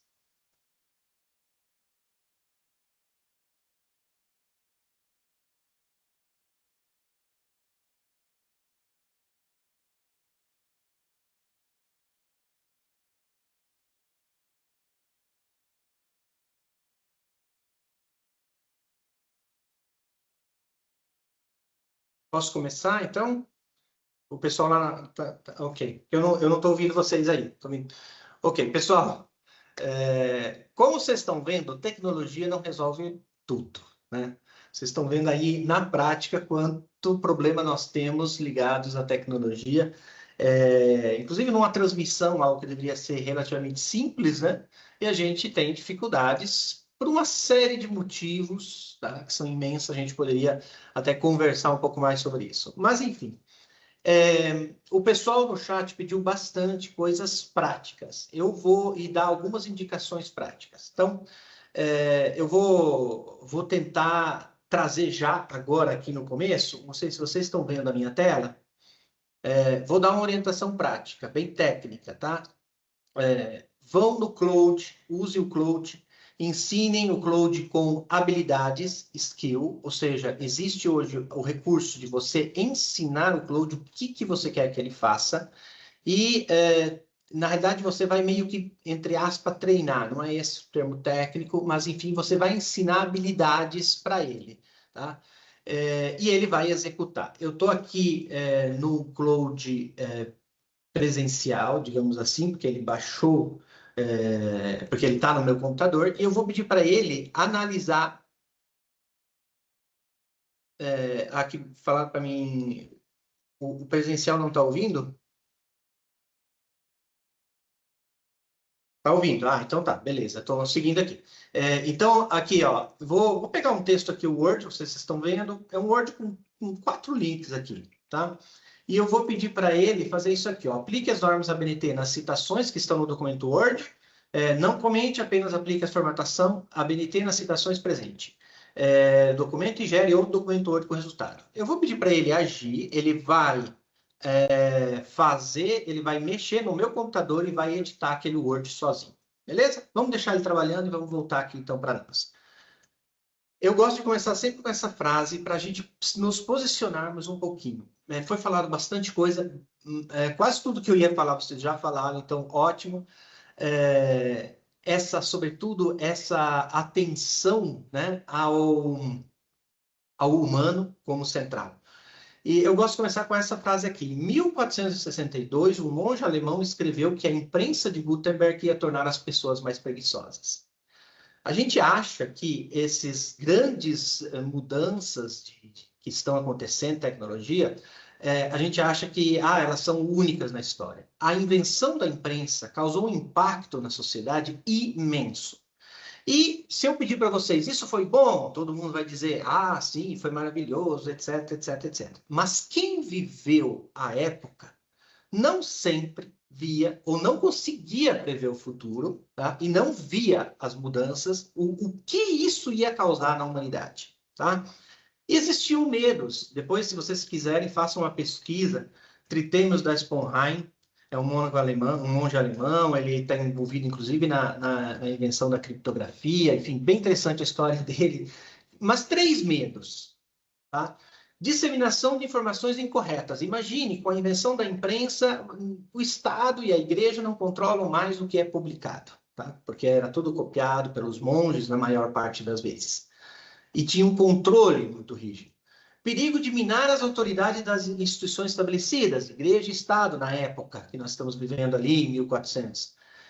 E temia, isso é o próprio Trithemius que escreve num livro chamado In Praise of Scribes, né, o elogio dos escribas, e temia a preguiça intelectual. Porque, veja bem, você não precisa mais decorar texto. Antes você tinha que decorar, lembrar. Os textos eram restritos a muito poucas pessoas. Então, era limitado, existia um controle, etc. As pessoas vão ficar mais preguiçosas, tá? Porque elas vão ter um livro na mão e a hora que elas não vão precisar nem lembrar direito a passagem, elas vão só ler. Por que eu estou falando isso? Porque esses medos são os mesmos que nós temos hoje, tá? Justificados, tá? Porque realmente tudo aquilo que ele temia, de alguma forma aconteceu, mais ou menos, talvez não nas proporções que ele pensava, mas mais ou menos aconteceu. E é os medos que nós temos hoje. Nós temos medo de que a população vai ficar mais preguiçosa, as pessoas vão ficar mais burras, a gente ouve bastante isso, vamos perder a nossa humanidade e tudo mais. Eu não vejo dessa forma porque o ser humano é totalmente adaptável. O ser humano, a grande capacidade dele é a capacidade de se adaptar, de olhar as inovações e de se recriar, se reinventar diante das tecnologias que estão vindo. Dito isso, é bem verdade que a gente precisa estar atento, tá? A gente precisa, sobretudo nesse momento que nós estamos vivendo, e aí foi falado várias coisas que eu acho muito interessantes sobre o excesso de informação. O professor ali falou muito sobre que língua é essa que nós estamos utilizando, né? É muito importante a gente, nesse momento, retornar, sim, a uma formação ainda mais sólida. E, gente, vocês que são de letras são privilegiados nisso, tá? São privilegiados e vocês precisam, vamos dizer assim, abraçar ainda mais esse percurso, tá? E não estou falando aqui de aprender isso ou aprender aquilo, mas ler. A leitura, em qualquer formato que seja, digital, impresso, etc., mas a leitura, o teu ato de ler, como foi dito aqui, é ali que você aprende o que é um texto bem escrito ou não, é ali que você treina teu cérebro, é ali que você se abre para o mundo, é ali que você faz experiência do mundo, é ali que você se torna sempre mais capacitado a ter uma visão crítica em cima das ferramentas de inteligência artificial, tá? Então, o que é importante? É esse retorno e é retorno, vamos dizer, se é necessário usar essa palavra de retorno, mas enfim, é esse aprofundamento sempre mais. Então, sim, nós precisamos incentivar a leitura, sim, as pessoas precisam ler mais, e aqui eu não vou nem entrar em juízo de valor sobre o que ler, mas enfim, você se aprofundar sempre mais nisso. Meu medo não é a inteligência artificial, meu medo somos nós, pessoas, tá? Por quê? Porque nós temos a tendência, nós somos preguiçosos na nossa base, na nossa formação. E se a gente puder evitar esforço, a gente vai evitar. Isso não é necessariamente ruim, tentar evitar esforço. A humanidade inteira, durante toda a história, tenta evitar esforço. Eu tenho que buscar água no rio? Bom, vamos colocar água encanada. Beleza. A questão é que a gente precisa sempre mais valorizar a nossa humanidade, tá? Mas o que é essa nossa humanidade? Deixa eu pular um slide aqui, porque eu quero apresentar, minha intenção era focar nessa palestra falando um pouquinho sobre IA como plataforma, tá? Porque até agora a gente está falando muito como IA como assistente, e esse é o momento que nós estamos vivendo. Então eu queria provocar até um pouquinho vocês a mais, porque a inteligência artificial não é uma ferramenta, ou não é só uma ferramenta. Ela é uma plataforma, ela muda a forma como a gente faz as coisas. A comparação que o pessoal sempre faz é com a energia elétrica. A energia elétrica não era uma ferramenta. A energia elétrica em si não faz nada, mas ela causou uma mudança imensa. Assim como os computadores, assim como a internet, mudou muitos conceitos que a gente tem, mudou a sociedade. Aqui vou suspender o juízo de valor se para melhor ou para pior, às vezes para pior e às vezes para melhor. Eu não sou muito do saudosismo que diz, antigamente era melhor, porque eu não acredito que antigamente era melhor, senão a gente tinha ficado lá. Mas, sim, tem coisas que não vão bem e depende das nossas escolhas, tá? Depende das ações que a gente faz. Então, o primeiro ponto importante é isso. A IA é muito mais do que só uma ferramenta. Ela muda a forma como a gente se relaciona com o conhecimento, se relaciona com o serviço, com o trabalho, etc. Aqui a gente está focando muito em inteligência artificial generativa. E eu gosto sempre de brincar com o pessoal, dizer o seguinte, gente, a inteligência artificial generativa é só um pedacinho de todo o ecossistema de inteligência artificial. Na tua vida, o que mais influencia não é a IA generativa. O que mais influencia é a IA de recomendação. A IA de recomendação, que é a IA que não gera conteúdo, mas recomenda conteúdos, que está lá no Instagram, que está no Facebook, que está no teu app de iFood, em todo lugar está a IA de recomendação. É ela quem define, é ela quem te recomenda as coisas, é ela quem influencia a tua vida. Muito mais do que a IA generativa, tá? A IA generativa, ela está causando, sim, muitos impactos e nós, na realidade, estamos um pouco perdidos nisso. Por quê? Tem um filósofo, que é o Luciano Floridi, que eu recomendo a leitura dos textos dele, faz algumas reflexões interessantes, tem inclusive um sobre ética e inteligência artificial, traduzido aí pela PUC, pela editora da PUC, onde ele coloca os fundamentos. Como é que eu faço para tentar entender o que é a ética da IA? Aqui eu tenho sempre uma crítica em geral, porque ou a nossa sociedade, que tem bem pouca ética no que nós fazemos, exigimos de uma máquina que ela seja ética.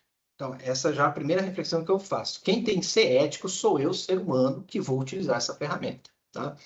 Mas, enfim, o Luciano Floridi tenta criar as bases sólidas de como nós vamos pensar soluções éticas, né? Como nós vamos administrar essa evolução e como nós vamos, de alguma forma, utilizar, tá? E ele tem uma expressão que diz o seguinte, é a primeira vez na história que existe uma dicotomia, um desacoplamento entre ação e inteligência. A inteligência artificial está bugando um pouco o nosso cérebro porque ela faz coisas que são eficientes, que antes nós atribuíamos só a um ser humano, como escrever, como resumir, como revisar, ou como fazer uma imagem, etc. Mas ela, como dizia aí o pessoal, ela não entende nada do que está fazendo, tá? Então, a ideia é a comparação com a lava-louça, né? Ela é muito eficiente, ela lava muito melhor do que você, tá? Muito mais, economiza mais água do que você, ela lava bem, mas ela não tem ideia do que ela está fazendo, tá? E não pense que um chat ou um modelo de IA seja diferente, tá? Porque ele trabalha ali só com probabilidades, ele não tem autoconsciência e não tem. Isso nos leva a ter que tirar alguns mitos, tá? Que, deixa eu ver se está aqui, que é esse daqui. Deixa eu ver se eu acho o slide. Vai bem, deixa eu voltar aqui. Alguns mitos que é o seguinte: a inteligência artificial não tem compromisso com a verdade. Tá? Isso que foi falado aqui é totalmente válido. Ela é um manipulador de texto, tá? Ela é ótimo nisso, ela reconhece padrões, é muito bom para reconhecer padrões, é excelente. E nossos textos possuem padrões. Mesmo quando eu não quero que tenha padrões, eu estou quebrando padrões, eu ainda tenho padrões de escrita. Tá? Então, primeira coisa a entender é isso. Então, eu não posso exigir nem que ela seja ética, nem que ela seja verdadeira. Esse é o papel que eu, ser humano, não posso delegar. Eu preciso validar tudo o que ela faz. Sim. Tem uma filósofa, outra pensadora, mais de tecnologia, mas a Shannon Valor, que ela fala muito, tem algumas palestras interessantes, eu aconselho vocês darem uma olhada, sobre a IA como espelho da humanidade. A IA tem viés? Tem. Porque nossos textos têm viés. Tem preconceito? Tem. Porque nossos textos têm preconceito. Porque ela foi treinada. E, além disso, e aqui outra recomendaçãozinha prática para vocês, aprendam um pouco mais de técnica. Tá?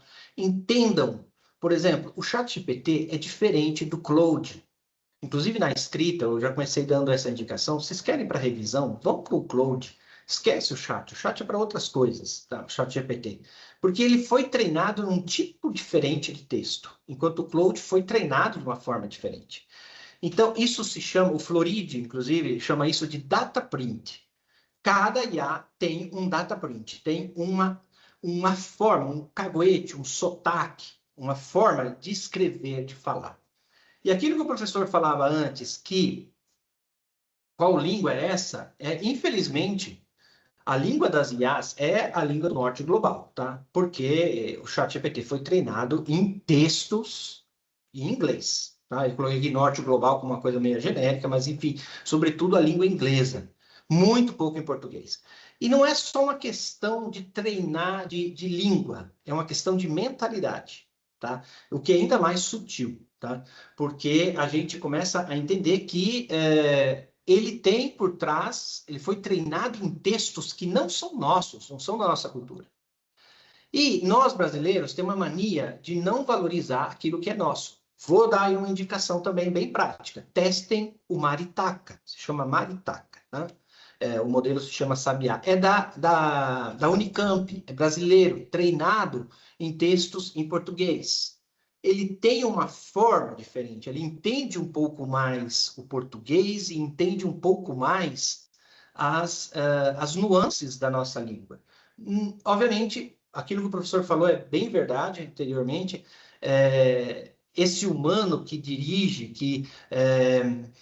que cria nova linguagem, vai ter que sempre existir, mas talvez existam ferramentas um pouco mais eficientes, tá? Então, atenção um pouquinho a isso. Aqui, um pouco slide sobre... O meu tempo está quase acabando, sobre as questões de máquina e humano. Aqui eu quero só fechar com algumas indicações práticas, tá?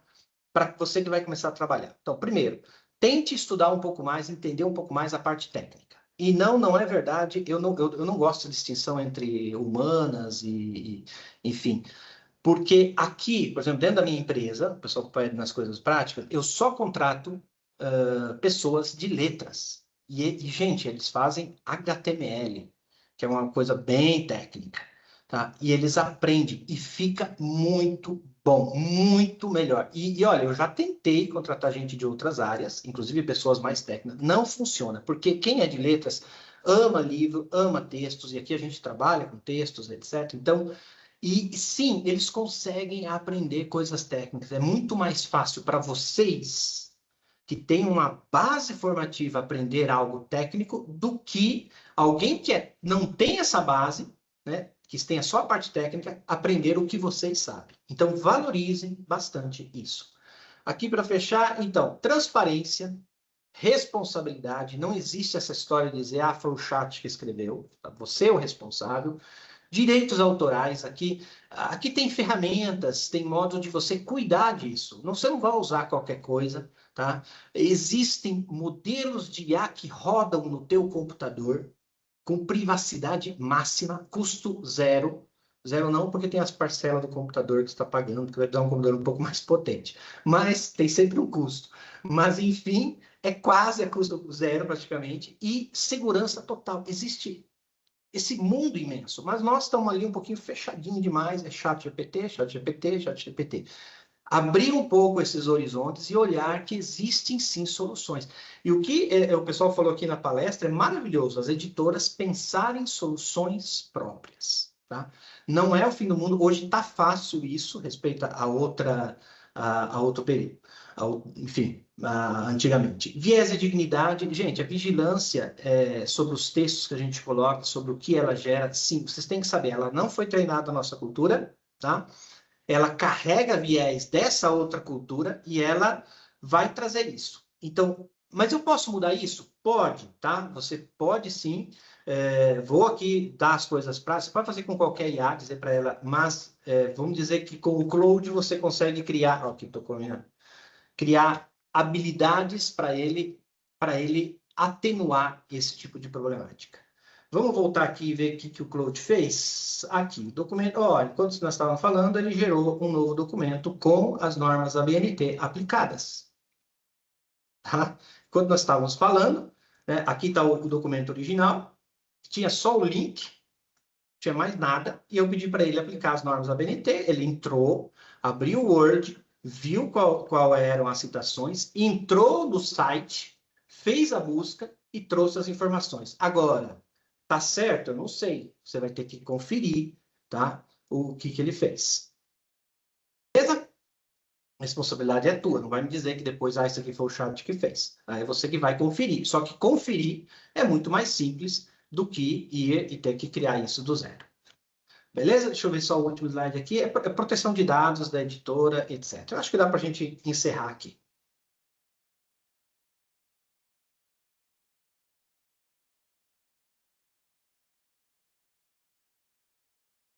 Eu não estou ouvindo.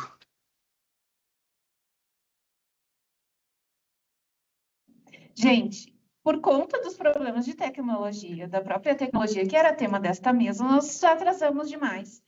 Não vamos ter tempo para abrir para outras perguntas, porque a gente... Não, mas calma que eu tenho uma proposta. Tenho uma proposta. Porque é que a gente tem o café agora e depois tem outra mesa. Mas a minha proposta é que a gente vá para o café e continue conversando, né, entre nós. E depois também, se vocês quiserem mandar perguntas, vocês podem enviar para a coordenação ou lá no chat, quem está em casa. Eu sei que várias perguntas já foram respondidas pelo José e pela Adriana, durante a comunicação. Mas vocês podem ainda enviar. Eu peço desculpas por esse atraso, mas é que é um assunto que é muito, muito, muito interessante e eu também tinha várias perguntas para vocês. Mas vamos para o café, tá, gente? E a gente continua conversando e ainda temos mais tempo hoje.